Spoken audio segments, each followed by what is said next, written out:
but in the best it's way. a lot of weight, but that's why Yeah. we hire a great team, and that's why we have great strategic advisors on our side, so that we know how to do it and we can do it well. Yeah. That reminds me of Salesforce. They have the Pledge One, where, you know, they encourage companies to become Pledge One companies, and that you not only give back 1% of your revenue, but it's your time, your resources, and all these things. And for us at 97 Floor, that was something that we were all about, because it was, we don't just want to talk about these things. We don't just want to be an entity that exists. We want to be a legacy brand that takes care of employees, that takes care of clients, that takes care of community.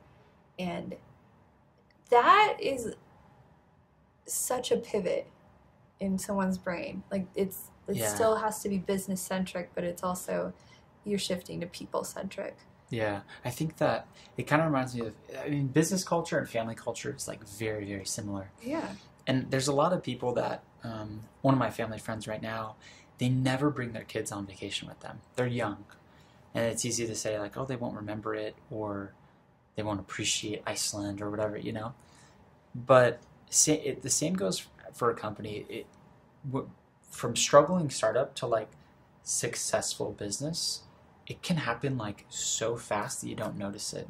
And unless you start those types of practices early when things aren't easy, you won't just magically do them when you hit X amount in revenue. You know, just like company culture, like if you don't start those things when you're small, you're not just going to magically feel like doing them one day when you're successful. And so we have a lot of,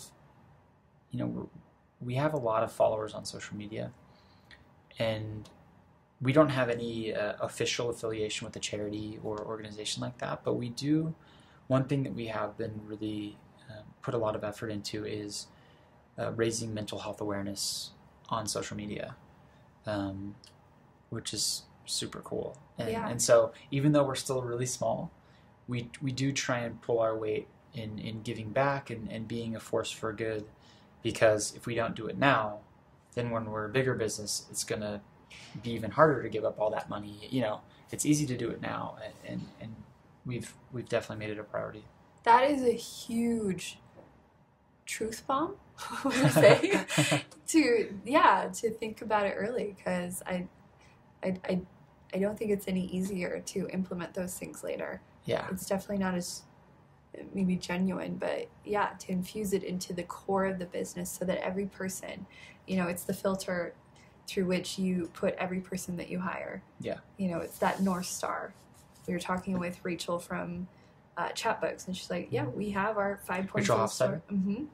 And she was saying that, it's how we hire, how we fire, how we do business. They have a North Star, and then they have their other points of the star. But having a true North Star, it's helpful. Yeah, because then you know that everyone is on the same path. Because even if you have one person or one set of people that are going this way, and it's just slightly off, eventually you'll end up at different. Yeah, you gotta act, you gotta know, and you gotta stay focused, and you gotta have your compass as a business. And when something's not in line, you have to hire and fire quickly and execute, because that's one of your biggest assets as a brand or as a business. It's like you gotta know what you're trying to do.